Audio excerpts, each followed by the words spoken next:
So thank you for joining us, everyone. My name is Heidi Pearson. I am the co-founder of Turquoise Media Group, and joining me today is also my business partner and other co-founder, Keith Purvis. Hello, how's everyone doing today? If you participated in last week's presentation, welcome back. I'll tell you a little bit about myself. I am a 13 plus year veteran in social media marketing communications, and PR strategy. And my background is heavy in consumer packaged goods. I've worked at some of the city's top PR firms and communications firms, Weber Shandwick, Edelman, Ketchum, bringing brands to market, everything from ideation to activation. So that is thinking about what the messages are and where do they go, where do they live, and how to measure that. For the last maybe 7 years, I have had the fun job of working very heavily in social media marketing and managing social media influencers, so much so that Keith and I started Turquoise Media Group out of that activity. Keith, do you want to? Sure. I am a 13 plus year film producer and interactive design manager. So I had two lives. Worked through corporate, also had my own film production company. And in the process of having a film production company, a lot of filmmaking became content, and content to be used online and in social media. And that's really where me and Heidi started to work on a lot of projects together. And we started our company, Turquoise Media Group, that combines social media strategy with content creation. So it's basically the two halves that normally an agency can do one half and not the other half. We wanted to be able to combine both, because we believe that in order to have great social media strategy, you have to already know what goes into creating effective content, and to create effective content, you have to have great strategy. So the two go hand in hand. So here we are. Here we are. So what we will discuss today from a topic standpoint, we're going to definitely talk about how to go from journaling to blogging to actively being an influencer, and why that evolution happens. We are going to talk about when you should approach a social media marketing company if you're in that space or that phase of your business activities or your brand activities. We're going to review a sample campaign that Keith and I worked on last year for Kimberly Clark's Huggies diapers brand. We have a video that we'll show you in this presentation as well of that. And then we're going to talk about how to control the narrative and boost your brand from an influential standpoint with your social media activity.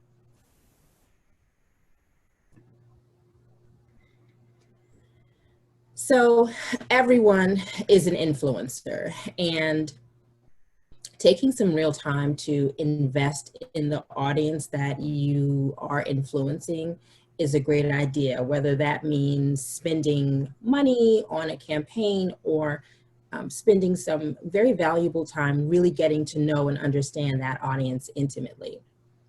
We're going to think about ways to look at yourself as being an influencer, because it's very important. When you think about your personal branding activities, think of yourself as an influencer, because you're actually influencing people or groups or individuals about your specific subject matter. And then think about also how defining your brand and defining yourself as an influencer really reinforces who you are and what your personal brand represents. And then how to be, go ahead. No, I just wanted to add a little bit to that. Also wanted to let everyone know not to be intimidated by the word influencer. You have a lot of people who are business owners or people who are service providers that do what they do really well, and they say, I don't want to be an influencer. You are an influencer. So whether, you you define yourself is that every time you go out to make a sale, every time you talk about your company, every time you talk about your idea, basically you are an influencer, and basically embracing that lets you create the narrative that you want to tell as opposed to making it happenstance. Correct. And that goes hand in hand with how to be a good client when you're seeking an agency for help. So as we've said, everyone has, and as Keith just mentioned, everyone has the ability to influence people to do something, whether it's amongst your family, whether it's amongst your professional peers, or amongst your family and other intimate relationships. You're influencing people to buy a book, go to a restaurant, join a Facebook group, join in on a rally for some important social cause. You have the individual ability, the unique ability to influence people to do something. Even if you are the deepest, biggest introvert, or you're super shy, it doesn't matter. You are an influencer. You have the ability to call something to action. And even if it's one person who does it, that's influencing behavior.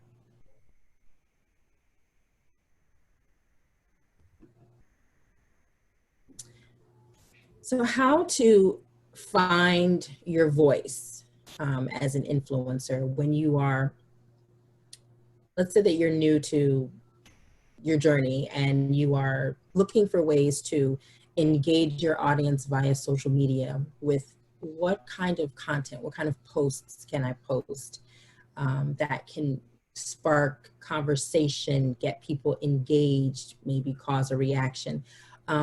There's a way for you to do that with asking questions. This post that's integrated inside of this slide came from a lifestyle influencer, and she's asking a question that is hoping to get the conversation started. And the idea here would be for her to piggyback off of this conversation and create further content from the responses and the answers that she gets. From what I can see here, out of all 6 of her bubbles that she's mentioned in this question, she could take each of those bubbles for the next 6 days and post content specifically about the subject matter that's mentioned in this photo. One could be about getting more sleep, eating more vegetables and fruits, getting more exercise, being more kind to yourself, self-care, that kind of thing. So this is a great example of how do I create content, make a post that may seem rather basic, but it has the ability to do exactly what it's intended to do, which is cause a reaction, get a response, maybe get a few likes, and have people kind of talk about these individual buckets here. And you want to make your content personal. So the idea that you're an influencer, on the previous slide, it talked about your unique experience. The thing that gives you power as an influencer is that you're the only person that is you. So when you speak as an influencer, or your company speaks as an influencer, or puts out content as an influencer, you want to make it as authentic as possible. So if everyone's posting the same piece, okay, you can post about that subject, but what about that makes it unique to you? And what does it also make it interesting to your particular audience? So those are things you want to keep in mind. I think sometimes clients and influencers, for that matter, get a little stressed out about what to post. And what to post really grows out of what your individual brand or mission is and what it is you want to convey to an audience. And then you kind of piggyback off of that. Correct. So let's get into, how do you control the narrative? Like, how are you going to make sure that how you talk about yourself and your specific subject matter or your business or your brand, what does that look like? And how does that boost your personal brand or whatever it is that you're creating a story about? And social media marketing, like branding, is absolutely storytelling. I just also want to point out here that I mentioned social media marketing. That simply means social media with the intent, using social media with the intent to create an opportunity for yourself. So if you want to be, if you want speaking engagements, if you want people to purchase your socks, if you want people to read your book, go to your new restaurant, social media marketing is creating an opportunity for people to do something with your brand or your product or whatever it is that you're discussing or telling a story about. Everyone loves a great story. So stories are memorable and they have the ability to connect people in a way that just making a simple post will not. Your story and your company's narrative is unique to you and it's yours. It is what you hold that's very personal.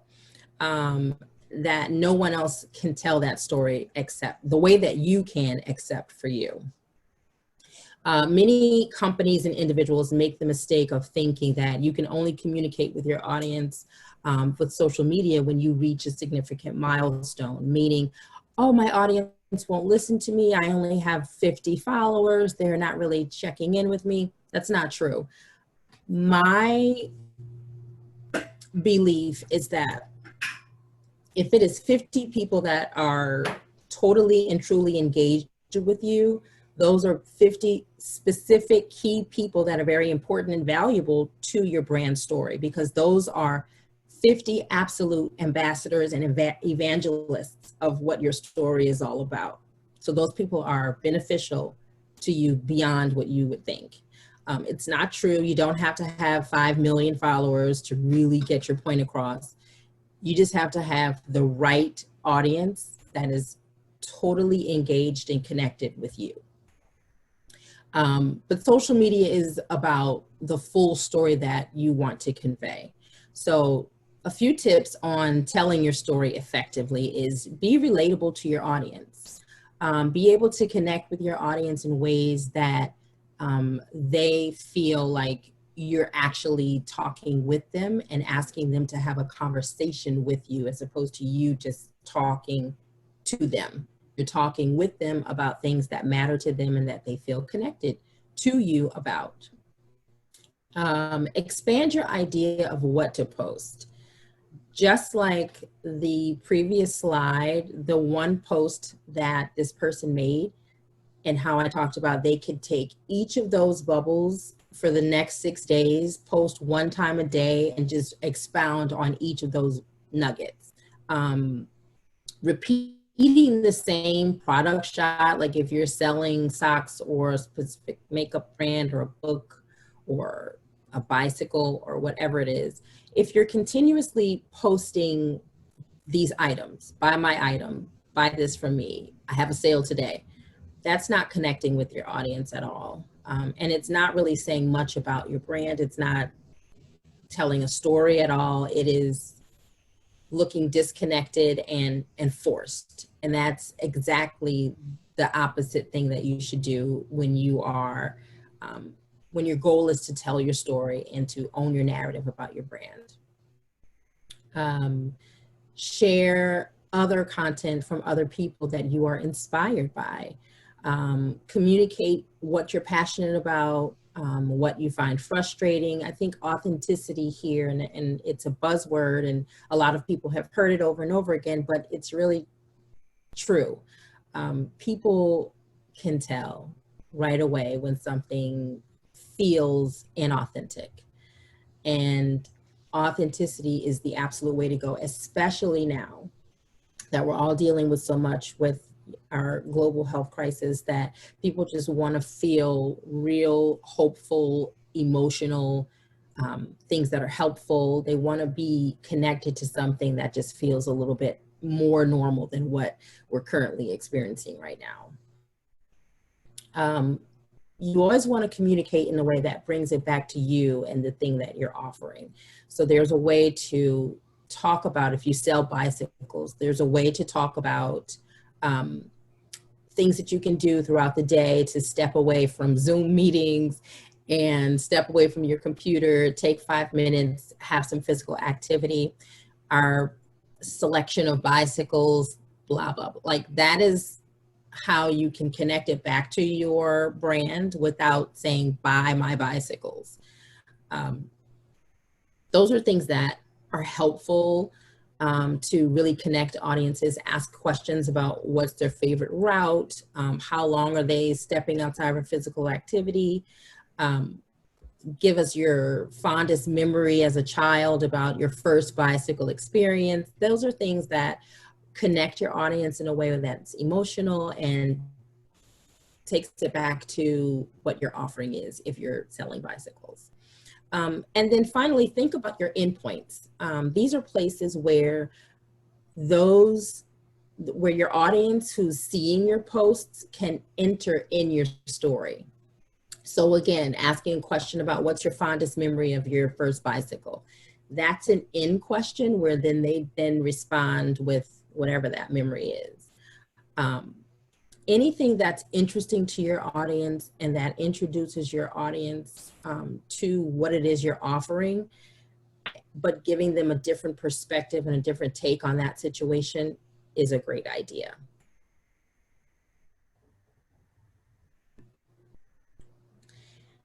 So typically when we are working with someone who is an influencer or someone who's looking to kind of boost their personal brand and they want to use social media as a way to do that, we ask them these 5 questions. Keith, do you want to go through the questions Sure. here? Yep. We sit clients down, we kind of go through a little bit of a therapy session when they come to us. A lot of times I think clients come with this one solid goal in mind. And what we do once we go through this process is we find out, well, that was the goal that they thought they were supposed to have, but really wasn't going to get them to the true goal of what they really wanted to accomplish. So these are some of the questions that we ask during that initial consultation. What do you want to be known as going forward? So we all have titles, we all have expertise, we've all been doing certain things for a while, but what do you want to be known as? Well, again, that's the idea of controlling that narrative. And that's when you look at the entire marketing mix and you say, okay, this is what's communicating what you want to be known as, but this is what's communicating kind of the mode that you've kind of fallen into. So how can we steer that a different way? What subjects, topics do you want to be hired to speak or write about? A lot of people that come to us who want to specifically become influencers, they come to us because they want to be knowledge experts about a particular subject. If you're going to be a knowledge expert about that subject and you want to, again, take control over that narrative, how are you positioning yourself as a knowledge expert on that subject? And I think that applies not only to people who want to be influencers and knowledge experts, but everyone should be a knowledge expert on their company, their service offering, their product, whatever it is that they're offering. Supply a list of professional accomplishments. A lot of times we get so busy, we don't think about all the things that we've done. Those things that you've done, you may know, some of your colleagues may know, but the rest of the world doesn't know. The rest of your potential audience doesn't know. So a lot of times when they sit down and write down those professional accomplishments, they realize, oh, there's all these different avenues that I can go with this. And there's all these different groups that I can touch, these touch points that I can use in order to get my story out. What goals do you want to accomplish in the next year? Social media campaigns don't happen over a weekend. They don't happen over a week. Social media campaigns are long-term. They're constantly changing. They're constantly evolving. They're not a television advertisement that you put out one time and that television advertisement exists that same way forever until you create another one. This is something that you're going to invest in over a longer period of time. So what is that first goal post? What do you want to accomplish over that next year? And then what are you currently known for in your professional field? This goes back to what do you want to be known for? What are you currently known for? Sometimes you don't want to throw the baby away with the bathwater. A lot of times what we are known as has a lot of power, but you may think, okay, I want to pivot so far away from this that I don't even want to talk about what I'm being looked at professionally. And a lot of times you can take what you're currently known as professionally and use that to gather an audience that's interested in that particular field and introduce them to this other part of yourself. So it actually opens up this whole new level of content that you can create, this kind of hybrid content where, for myself, I was a film producer, but at the same time, I came from a corporate background and a interactive design marketing background. So I was able to position myself as, I'm a film producer who was also an interactive art director. So I know both sides of that equation. And again, once film became something that was more online, I could talk to the issues and the problems and the things that were happening for people who were in marketing, just as I could talk to the things that were happening for the things that were in production. So whatever you want to be known as, there's power in what you're known for right now. Yes. So a few posts that you could create that talks about those things. And these can be things that you can create that have the ability to accomplish two goals at once. One being they should be, again, visually appealing, which we talked about that in our last presentation, and posts that spark conversation with your audience. So if you think about cordiality, openers, a few prompts could be things like hello, goodbye, good morning, good evening, afternoon, what have you, or welcome to our new whatever that is. Please share your experience with our whatever that is. Thank you to our new customers. We are pleased to see that everyone has had positive experiences with our whatever that is. So a few posts like that, I pull these straight from Instagram actually, could be acknowledging your customers. Obviously, the post itself, because a lot of people don't read, so the first thing that they'll see is the visual that your post represents, and that will engage them initially before they even read the post copy. But things like, you know, happy November, welcome to our new product. April is here, let's get excited. It could be a gourmet or cooking company, or maybe they sell eggs, I don't know. Those are things that are lighthearted. People will typically respond to, we love our new customers, thank you so much, we appreciate having your business. Let us know if you're interested in seeing our latest samples. There's your engagement right there. There's somebody chiming in saying, yes, we love it. Yes, your customer service is great. Yes, I received my package in 3 days. It was here. I loved your packaging. All of those things have the ability to increased engagement, and it celebrates your audience. You're speaking directly to them, but they're great prompts and great things to just very easily engage your audience. So when you're posting a caption, again, use descriptive words that allows your reader to feel connected to whatever it is, the scenario that you're speaking about. The idea is that your post copy is intended to engage the audience as well. So once they take a look at that initial photo or the image and they like it, they will take the time to read the caption and the copy, and that's a way to, again, encourage engagement, encourage conversation there. Be interested in what it is that your audience is doing. So talk to them about maybe some life experiences. One of the images here is free delivery for all of our graduates. So it is acknowledging that these graduates perhaps are experiencing something that's quite different from what we've all known about graduation before. As a symbol of appreciation and acknowledgement to this, and to be mindful of what the circumstances are currently, we're doing free shipping to all graduates this month, or in 2020, maybe for the whole year, because people graduate all through the year. Asking your clients or asking your audience to do something. So asking them for a referral, perhaps, you know, thank you for your business. If you know someone who would love our services, tag them below. Just The to, other, sorry to interrupt you, but I wanted to, that sparked something. Um, One of the things we learned when in the other life, when I was doing user experience um, testing and design, one of the things we had to do was get trained in human interactions. Um, and one of the things they say is that a relationship is not finished until you ask the other person to do something. So a lot of times we're afraid to ask them to do something. The simplest thing: click on the link, do this, tell me what you think about this, leave a message in the comments. Once that other person does that, then you're in a dialogue and a actual relationship with that person.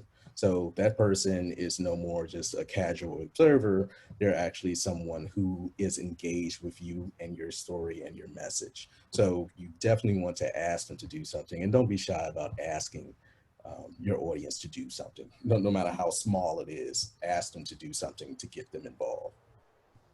because again, you are in the influencer here, and you are telling your story by way of engagement and connecting um, content and copy back to your end game, which is having your audience engage with your brand in some sort of way.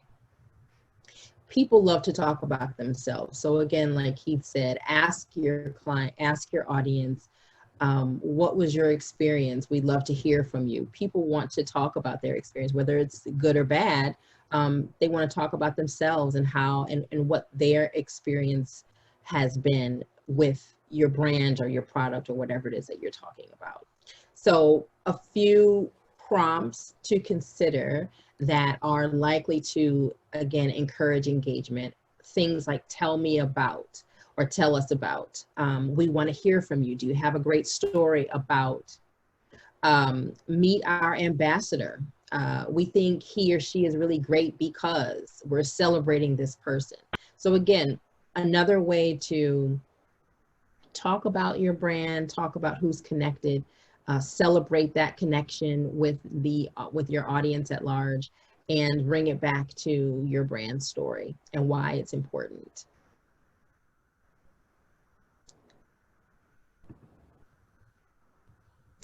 So smart ways to stimulate your platform. I know that Steph is going to share these slides after the presentation, but this is where we like to use a moment to kind of utilize to integrate things that you can take away. And as you're thinking about how you're going to pivot your platform in some sort of way. These are things that you can ask yourself and utilize as you're writing down your plan. These are things that are very helpful for you, that will spark the way that you can create those answers and integrate some of this into how you're going to go about creating your posts or creating captions or content or what have you.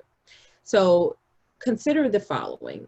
Develop your personal brand and promote yourself as a product. So if you're an author, if you create soaps, if you are into farming and gardening, whatever that thing is, you are the best representative and the first ambassador. Whether you want to be front and center or not, you are the first connection that people will have to your brand. And then you need to promote the heck out of yourself. And I want to just acknowledge that promoting yourself as a product can be very hard for people. Yes. But it's very necessary because it gives you some objectivity to what it is you're doing and what it is you're presenting. A lot of times as entrepreneurs, as business owners, as people that work in companies, we look at the product as what we're selling. But a lot of times you are actually the first interaction with that potential product, or the promise of that product. So when you kind of step back and look at yourself as a product, again, which is very hard to do, I understand. But once you do that, it really frees you up from those kind of self-conscious things that hold you back from seeing all the potential and all of the marketing weaponry you have at your disposal. So we understand that that can be difficult, and seeing that could maybe raise some hairs on the back of some people's necks, but it's very necessary to give you the power to do what you need to do. Yes. Having that power also has the ability to, or owning up to that power and accepting it, receiving it, and embracing it has the ability to actually build opportunities for yourself. So it's the more exposure that you allow and that you give yourself, the more opportunities will begin to come to you. And this can happen with your social media. So you want to develop a brand that has the ability to do that, to build opportunities for you, to invite opportunities, to invite connections, to come to your page, to follow you, to send you a direct message, to email you, what have you. The next thing is develop and nurture those social media relationships. So people who are constantly engaging with you on your posts, even if it's a new person that you've never met, but this person has begun to follow you, you're engaging in their content as well. The main thing is to truly get to know your audience and understand the things that are important to them. That stimulates, again, more people coming to your page. That person is probably sharing your page with someone else. You're asking the people who are very much so engaged on your page to share your content as well, tag a friend or whatnot. Those are ways that build robust social media communities for you pretty easily, actually. And then double down on that audience and speak to them about the things that matter to them most. So double downing on an audience means, let's say that your audience for the moment is really interested in baking bread. Right now, everybody's baking bread at home. I'm trying and I'm being very unsuccessful with it. But the point is, I am a part of that community that's wanting to learn all things about sourdough starters and the kinds of flours to use and mix. So if you are a baker, or if you are a lifestyle influencer, or someone who's just kind of talking about how to live well, particularly through this COVID pandemic, you want to talk about the things that are important to the audience. So if it's about baking bread, you've got 2 weeks full of content to talk to them all about sourdough starters, step by step. A post could be about the best flours to use, the time of day, temperatures. There's so much content there, and there's so much subject matter that you've got a nice amount of content to keep your audience engaged, to keep them interested in what you're talking about. And again, if you're a baker and you are looking for ways to potentially sell your baked goods, this is a great way to do that, because people will like you, they'll trust you, they're getting to know you, they feel emotionally connected to you because you're talking to them about something that's important to them, which is how to bake bread properly.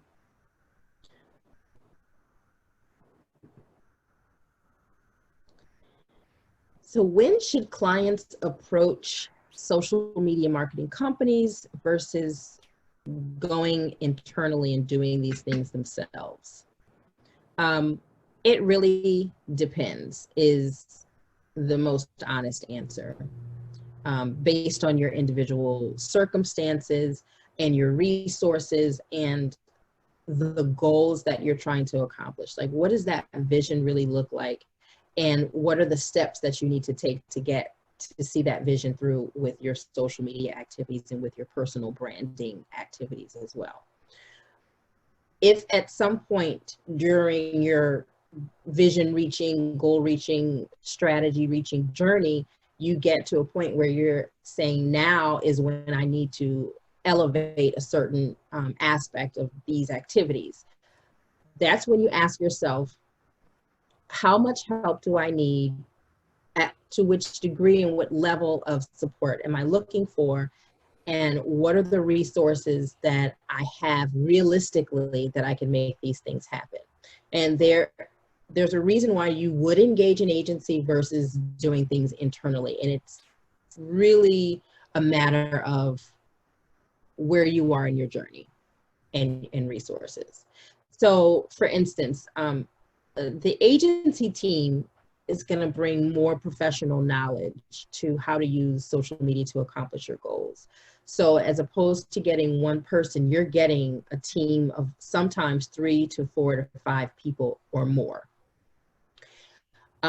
Creating campaigns internally can potentially give your social media voice more authenticity, because internally there is a person that's there that can capture live, real-time content about something. So if you're having a group meeting about a big campaign launch and there's some exciting developments and you're posting about, you know, it's 24 hours, we're in team huddle getting ready for the launch, a person internally is going to be, it's going to be easier for an internal person to be able to do that because they're there on the ground. Your agency isn't necessarily in office with you or on site with you. Sometimes, and Keith and I know of situations where an agency has been integrated into that particular business. So in that case, which is kind of rare, sometimes that's a little bit different, but an internal person will have that insight in real time. But the one thing that can potentially give your social media authenticity may be a team member with the expertise to use social media effectively in the following ways. So one way is helping you articulate your vision, strategize a smart way to tell your story, make recommendations and develop a plan, identify key performance indicators, and then 5, launch a campaign. And that is speaking specifically to where an agency person would bring the strongest expertise to the table for you. So when to engage an agency, and Keith, we can take 1 or 2 of these. I can do the agency part and you can speak to internally. Sure. So when to engage an agency, when you have a plan and a defining goal you want to reach, that is when you can reach out to an agency. When you have experimented with so many things and you have the ability to articulate to an agency, here's what we've done before, here's what worked, here's where we have some missing links here, and here's where we try to fill these links in. And so how can you, agency, help us make that connection to move to the next level in our goal reaching activities?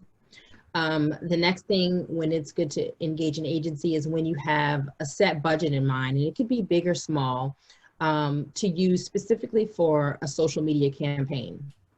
One thing I want to talk about here is people often think, well, if I don't have you know, a 6-figure budget, I'm not going to be able to go to an agency. And that's not true, actually. Now, the ability to be adaptable to sort of the new scenario with people and with companies and with brands that have variant budgets. There are project-based scenarios that you can engage an agency with. There are scenarios where you just say to the agency, we need some thought leadership help. Can you help us develop a plan that we can follow and then go away and activate ourselves? That's a way to do that. Or you can engage an audience and an agency, to say, could you do an audit of all of our existing social media content and tell us where we have some strong points, what needs to be revised and reassessed. Those are things that you can engage an audience or engage an agency in that don't necessarily have to cost a lot, that doesn't necessarily require 6 figures to do that. You engage an agency when you're ready to reach a large number of people in a new category or group. So that means if you want to go beyond what you've been doing before and you're trying to go beyond a local market, when you want to take things regionally, when you want to take things globally, possibly, that is when you engage an agency, because they're going to have, or they should have, the resources to make those connections happen easier than you would in terms of you trying to reach these things on your own or identify these goals on your own. You go to an agency when you need new ideas, fresh ideas, and new tools. And you also go to an agency when you have already cultivated a following. So you have a strong following and you want to know where to take them and how to keep them and sustain them, to better engage them towards your goal. So those are a few things that you can utilize and think about right now, wherever you are in your specific business journey, in terms of your social media. If it's time for you to engage an audience or an agency now, or should we be thinking about this from an internal perspective? And we created these two columns because we consult with clients to do both, to use us, obviously, we like that. But a lot of times clients may come to us and what they want to do would be better served if they started on their own. And some of the reasons we tell clients to do that: you have no budget and you want to build your audience over time. A lot of firms say, you know, small budget, big budget, but we understand what no budget means. And no budget may be relative to the company or to what your individual financial goals are. What we don't want you to do is feel like I have to carve out this particular part of my budget to use for social media because everyone's doing social media. I don't know how to do it, so I need to give this to someone. We don't want you to do that. We want you to fact find, figure out on your own what social media means for your company or for your brand or for your product or for you individually as an influencer. And the best way to do that is to look at building your audience over time. You won't have enough time for your social media campaign. You won't have enough time to engage everyone, but just those small steps will give you a lot of information about what works and what doesn't work for you, your brand, or your company. Do it internally if you want to learn and discover what works for you and your company. So again, kind of piggybacking off of that, a lot of times companies will go to marketing firms for social media campaigns because they've never done a social media campaign. Everyone's doing social media campaigns. They have TV ads, they have radio ads, they have, you know, traditional campaigns, but they don't have a social media campaign. So they need a social media campaign where your company looks a lot different on social media than it does on the television screen. It communicates a lot different to a very engaged group of first users than it does with someone who's known your brand for 5 or 10 years. You won't know what that is. And if you immediately hop to a social media company, a marketing company for your social media campaign, their whole objective is to kind of put you into the middle of that discovery. And that's going to be based on what has worked for other companies or what has worked for other people, what has worked for other products in that particular category. If you do that, start off doing it yourself, you get to discover how you're perceived in these groups in the social media stratosphere, and it gives you a lot more intel for when you are ready to go to an external agency. Another reason to do it internally: you've hired a team member who knows social media marketing really well. If you have someone on your team, my co-founder is one, who's an expert in that, who can do this backwards and forwards. You want to let that person lead that social marketing campaign, and you want them to lead that social marketing campaign because they're internal.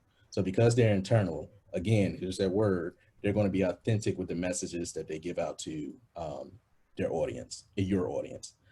So if you have a team member that that knows social media and has a proven track record in social media marketing, make sure they leave that up. Even if you do engage an agency, you still want that person to be on the front line of directing that agency on how to talk to your particular audience.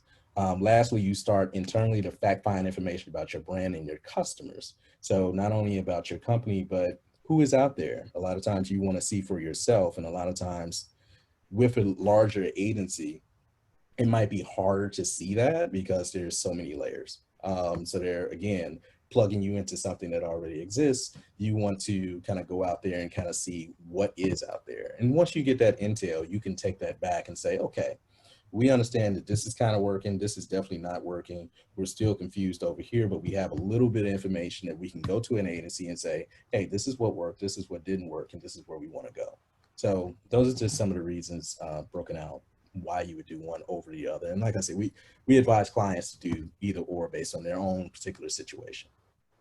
Yeah, and the purpose of this slide was really to give you that dual level of context so that you could see one versus the other and just have a good framework for that.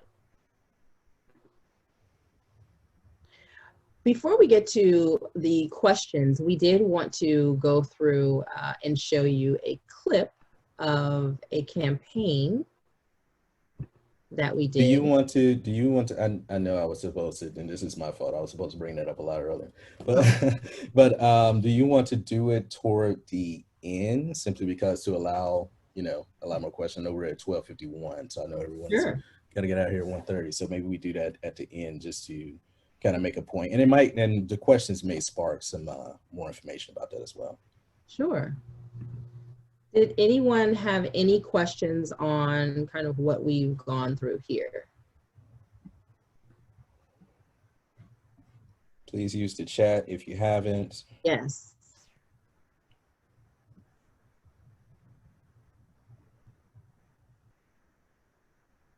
And I don't see. I've got the chat window up.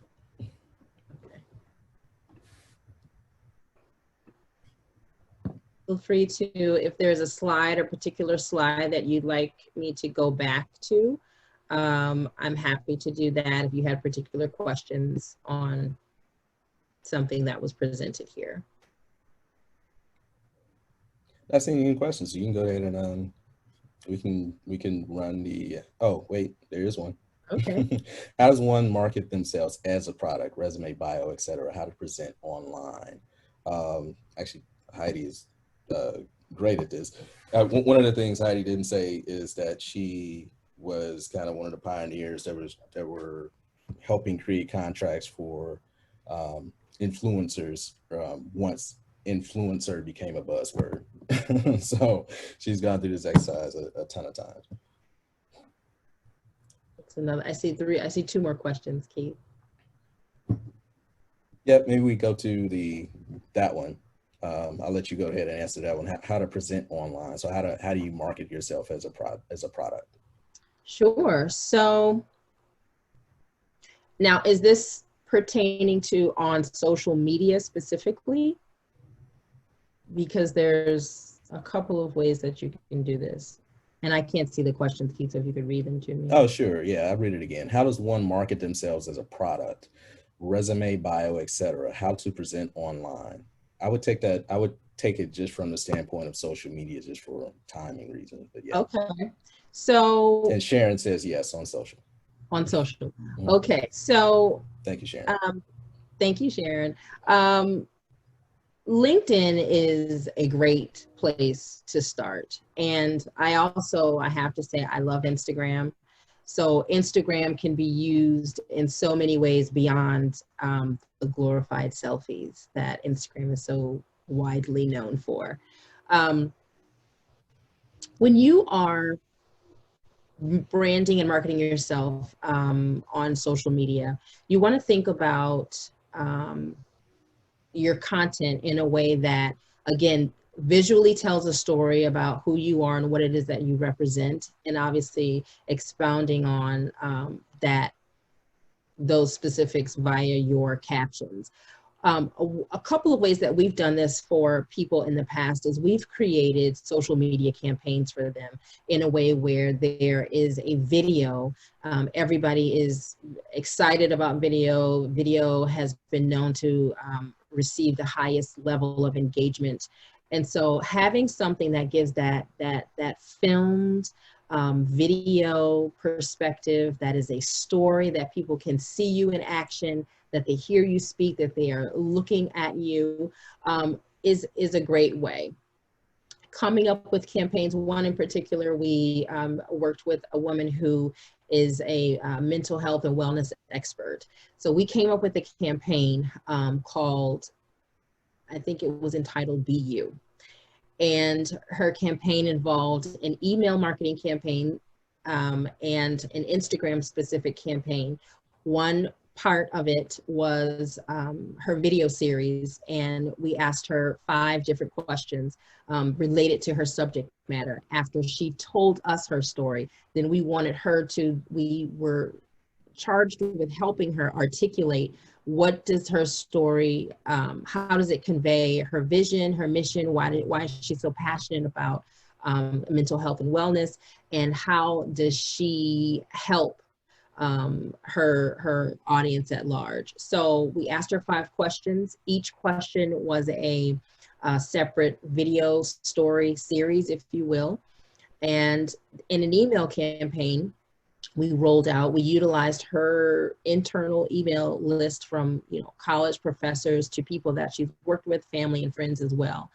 Rolled out this email campaign with, again, a beautiful set of images, a link where they could click on to look at the video clip that we rolled out for her initially, and then ask the audience to then follow, share the content, and tell us what you think about the subject matter or the title of this particular series that we rolled out initially, and also told them to stay tuned for more. But it was an email campaign that really discussed here, introducing her in this polished light, and here's what she's been up to, here's what she's done, here's who you know her as, here's some of her goals, and here what she's planning to do for the next 6 months.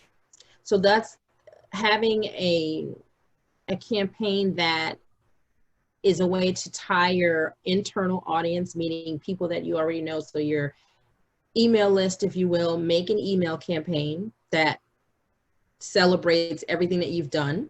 And I would say very good images and a video story, if you will. High-end or high-level production is always a great idea. But nowadays you can just do a attachment on your phone, get a good tripod for your phone, good lighting, and you can pretty much do a video series all by yourself if you needed to. Coach Carol had 2 good questions. I'm going to get back to a couple of others, but she had 2 good questions to kind of, I think, get into kind of the tactics. Yeah. We can speak to, are there certain times of the day when you should post, and are there best practices that we should follow for posting on Instagram? So there's a lot of information out there saying you should absolutely post every day at 7 a.m. and then post again at 12 noon and post again at 7 p.m. Honestly, and this speaks back to getting to know your audience in an intimate way, where you know that your people are looking for things from you, typically, in the afternoon. There is true data that does talk about when people are more likely to be online to consume content. But right now, people are consuming content all day, every day. Right. And there's a term called infobesity, where it is just an overload of content. And I would say you can post pretty much any time of the day that is comfortable for you, and that's a realistic time where you can dedicate posting and then responding and engaging with your audience. There isn't any set time anymore right now because people are consuming content all day long. Most people don't know what time of day it is anymore. So yeah, it used to be best practices where you were supposed to post Tuesday, Thursday, and it was Tuesday, Wednesday, and Thursday at noontime, which was lunchtime, and then around 5, 6 o'clock when everyone gets off of work. Obviously, all those best practices are out of the window right now.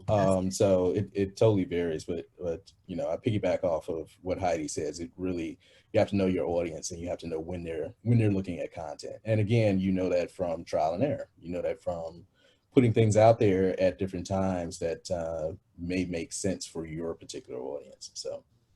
But if I had to recommend a specific time, morning, late morning, early morning would be good when people are waking up, having their coffee, scrolling through Facebook, Instagram, or whatnot. The morning time is great to do that. And then I would say then after people have possibly quieted their homes down, so dinner is over, everybody is, you know, kids are maybe going to bed, or if there aren't any kids there and you're just in a relaxed mode, I think in the evening would be a really good time. And that could mean different things for different people. It could mean 7 p.m. for some people. It could mean 9:30 p.m. It could mean 11:30, 12, midnight, which is when I'm winding down, scrolling through Instagram myself. The other part of Coach Carroll's question, are there best practices that we should follow for posting on Instagram? We're going to do we're going to put out some information on this because a lot of clients get it wrong, but hashtags. Hashtags on Instagram are everything.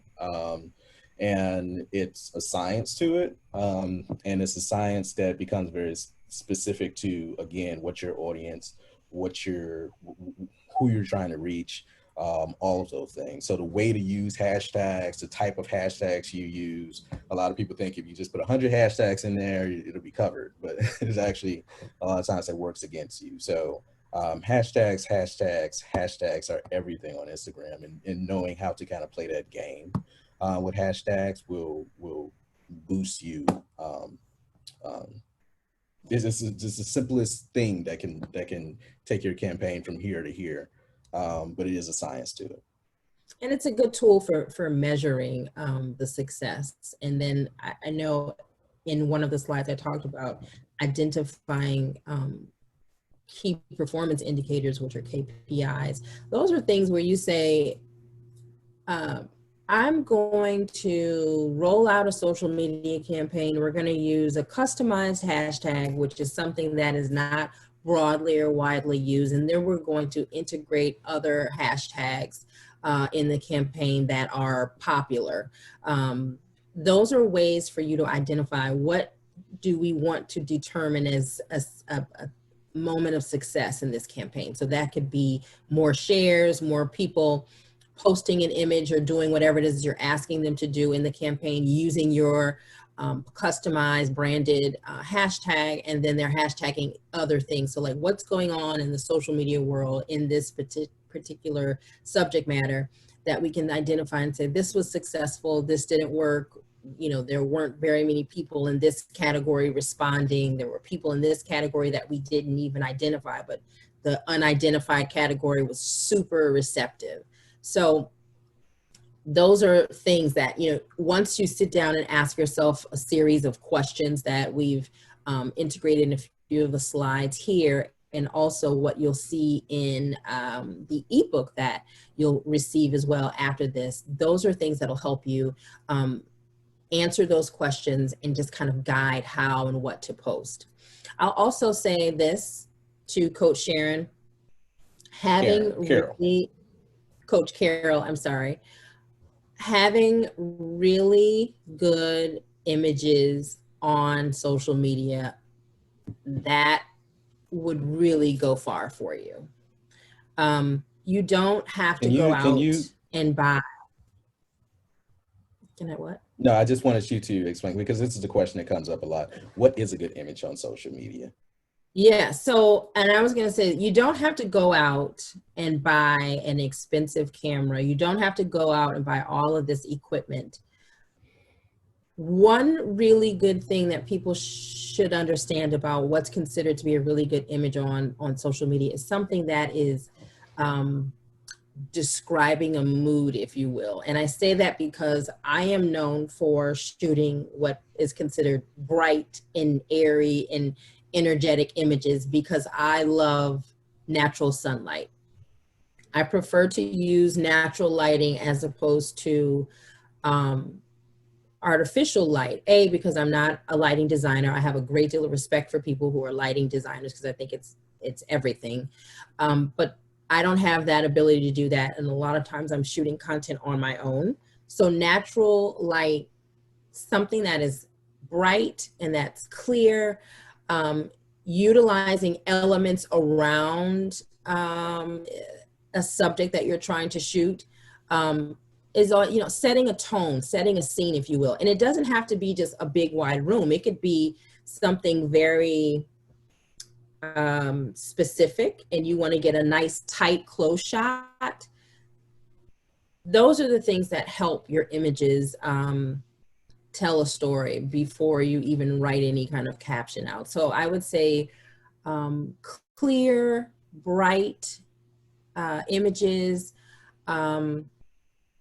If you need to use artificial lighting, really good lighting, I suppose. There, you could get inexpensive ring lights. You could even go to Home Depot and get lights for like $6. It's just all about like, what's the mood that you're trying to create with the image? So if it's something that's meant to be bright and airy and light, great.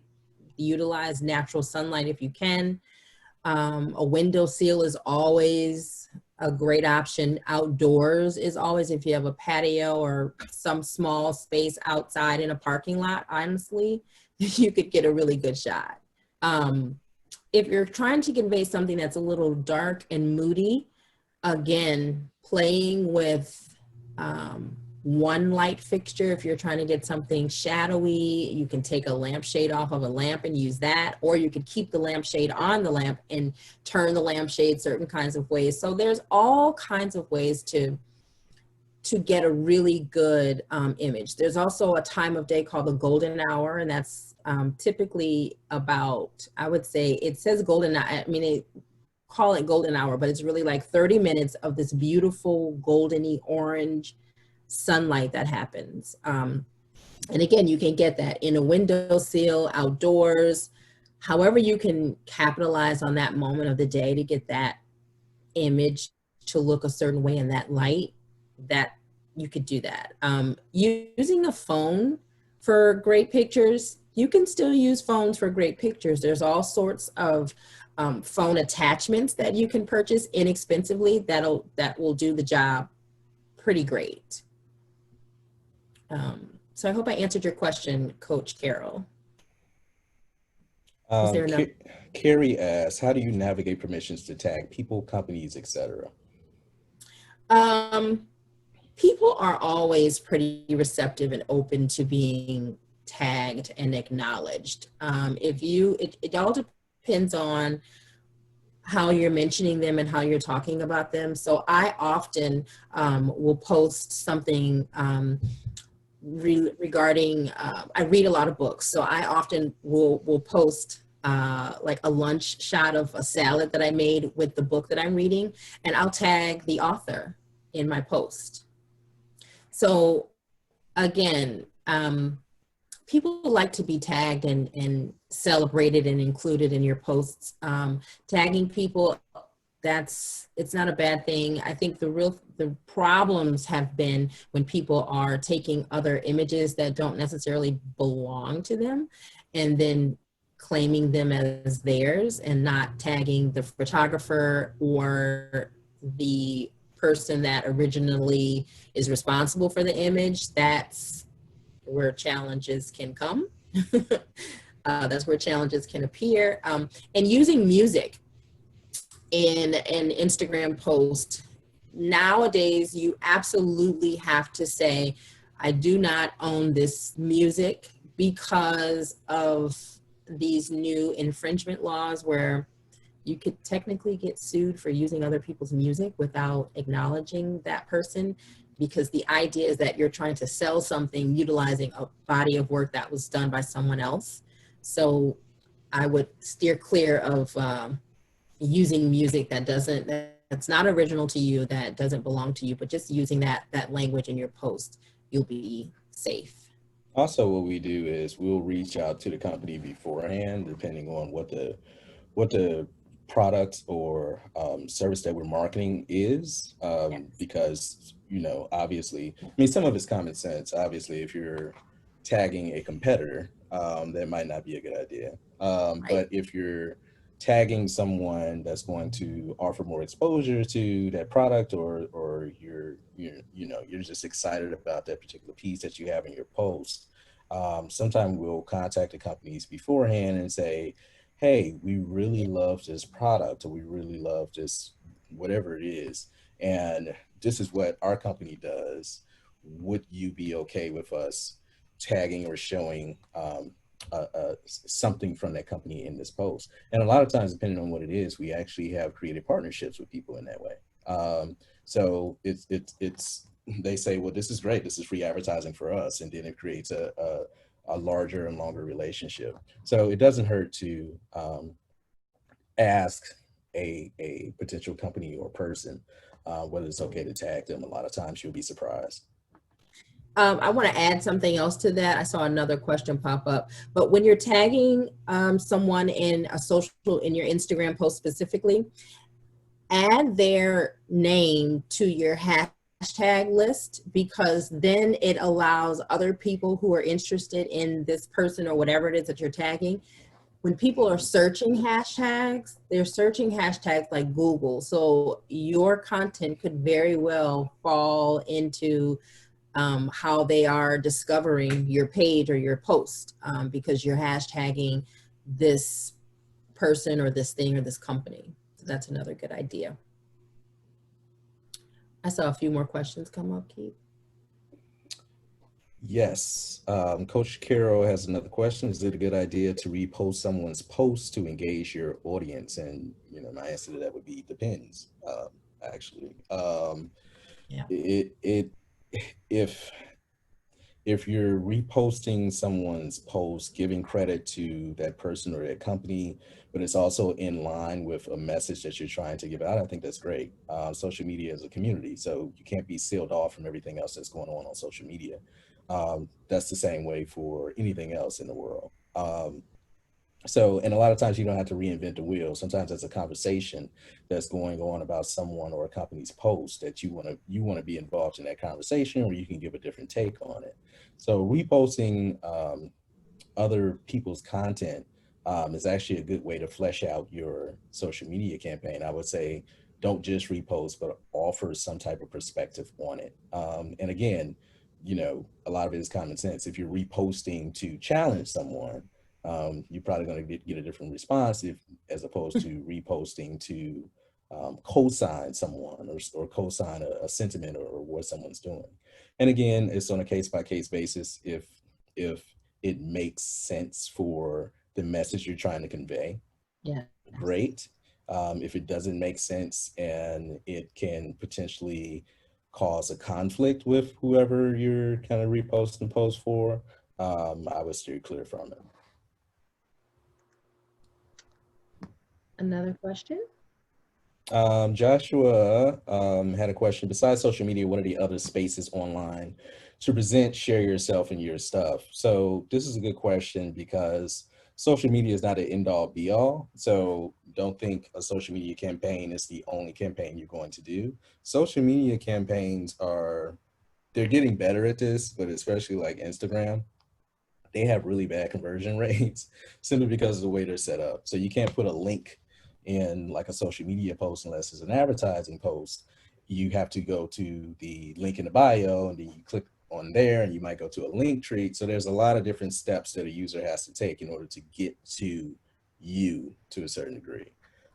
So what you're doing, you're creating interest on social media, and you're creating engagement, but there's so many other avenues that you want to connect your social media to get that information out. So Heidi talked about the email campaigns. Email campaigns are great because usually people in your email list are people you've had some type of contact with. So it's not a cold call. They're already somewhat interested in you. So being able to use the people that you've learned, the people who you found on social media, pair it to your email list in a way, creates an intimate audience from that email list that you can now bounce also back to your social media campaigns. So use all the spaces online. To get your information out. Remember, you're just connecting it back to your social media campaign, but your social media campaign is not the end all be all. There's places like Reddit and HubSpot and Medium, that those are spaces where if you have subject matter that you want to speak about, you can write an article or you can write something about it and then post it there. Those are great spaces too that are not social media driven. But I honestly believe that a lot of what's happening online, that is social media, if you will, those are social communities, those are online communities, where you should be doing just what the name says, be social with people. And even if it's not a Facebook or an Instagram or Twitter or TikTok or Snapchat or any of those things, people are still wanting comments and they want conversation and they want feedback. So again, you're still connecting with people socially, but it's online. Perhaps it's not utilizing one of the platforms, Facebook, Instagram, or whatnot, but it's still online social behavior activity. Mm-hmm. So I can, any more questions? If not, I can go ahead and show a quick video of a campaign that Keith and I worked on for a social media.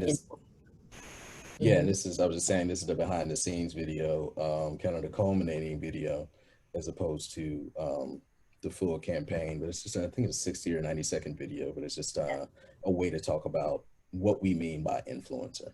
Yes. So can you see my screen again? Not yet. Oh yeah, yeah, yep. Okay. You see it.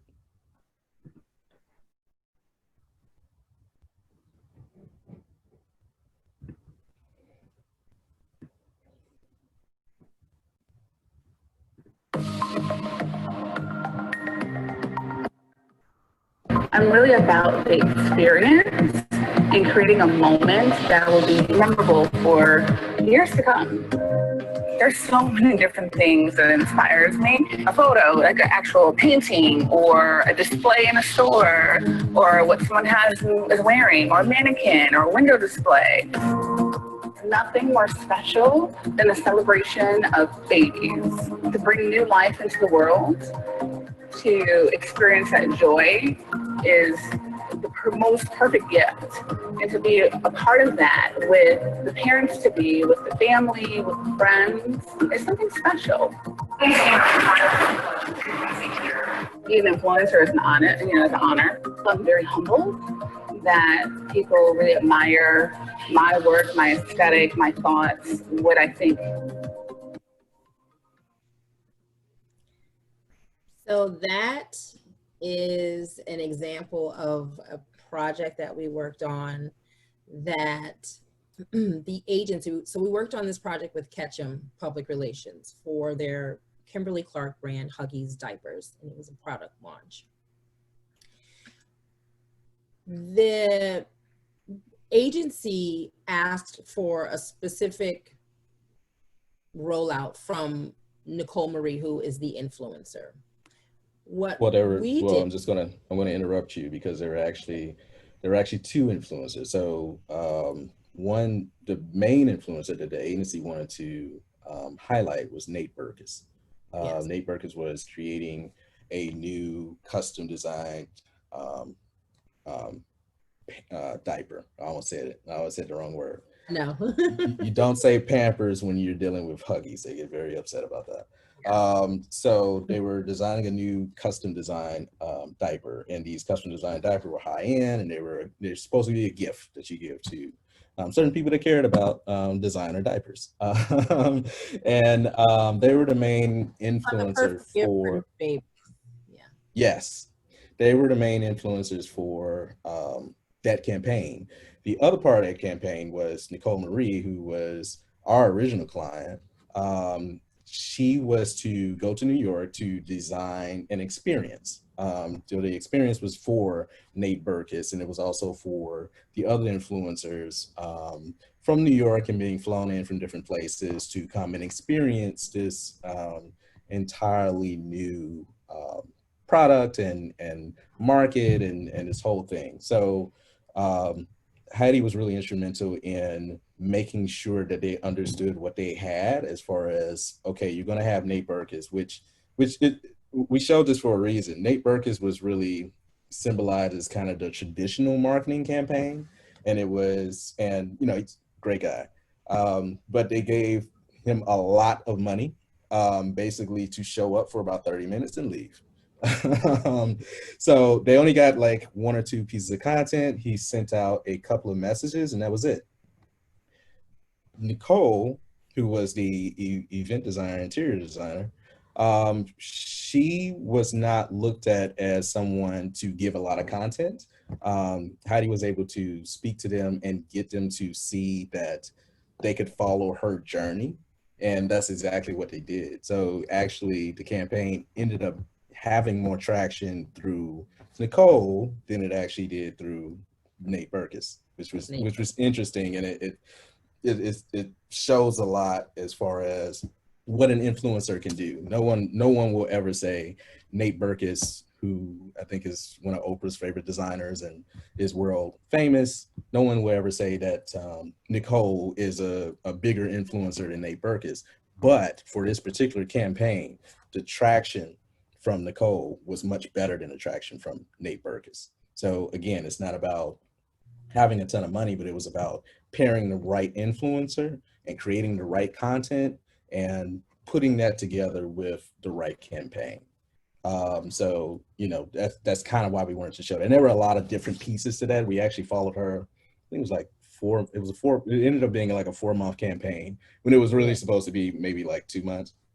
And it stretched out and it went in a lot of different places, and it really created engagement, but it also awareness about this new product. And it was surprising for the agency. It was surprising for Huggies that she was able to do that with the campaign. And to get back to Sharon's question about how to market yourself as a product.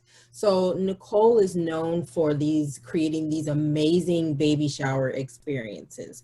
So people often ask her to, in addition to creating this like amazing baby shower for them, they ask her to consult on nurseries for their babies. They ask her to consult obviously for first birthdays and all of these other experiences that families go through. It could be a dinner or whatnot. She's often called upon for and known for creating beautiful celebratory experiences. Baby showers are her sweet spot, which is why she was identified by Ketchum Public Relations to be included in this activation. The other part of this campaign, although we were making sure that we kind of drove the deliverables back to Huggies, was we created a social media, some extension to the campaign where it talked about and told a story about who she is as this person who can create these beautiful lifestyle, celebratory lifestyle moments, and how to entertain easily if you're having last minute guests over. Here's what you can do in 15 minutes to make easy snacks, make it look fabulous. So what we created with social media aligned with Nicole wanting to create opportunities for herself. So she wanted other people to see her, be connected in this global campaign. She wanted other people beyond her local market, but beyond people just word of mouth referring her to create these events. She wanted other people to see her in the social media ethers, which people have flown her across the country and beyond to create events for them due to this campaign. She wanted to provide helpful tips and tricks for entertaining at home for her audience. And then she wanted to give her community, her fans, her followers, something engaging to look at and to celebrate with her. And also, we created a social media or an email campaign surrounding this campaign for her as well.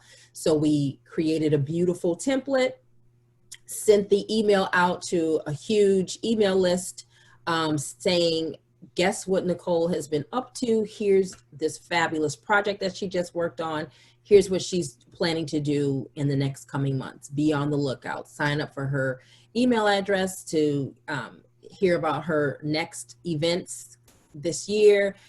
You know, sign up for the email address, sign up for her email list, and you'll get regular updates. I mean, we worded it like that in that spirit, but it was, I mean, so successful, such a successful campaign to work on. And Huggies has since asked her to consider to do another campaign for them as a result of this. So we're pretty proud of that campaign. So Sharon had asked a question about how to market yourself as a product or person. This is evidence of how that was done. It was the behind the scenes footage, of course, but this was evidence of how you do that effectively with video and images. And pretty proud of that project. I see a question by Kimberly. This was informative, social media at CLE. Both speakers were very, oh, thank you so much. Thank you. Thank you for that feedback. Thank you. We are nearing just about the end of the presentation. We have perhaps about 2 or 3 more minutes left. If there are any additional questions, we would love to answer them for you now. If not, like we mentioned in the beginning, we will be sending and sharing. We can also send you a link to this presentation and the presentation from last week. And we'll also send you a link to the ebook that we created as well called Smart. Now, as we said earlier, a relationship is not finished until we ask the other people to do something.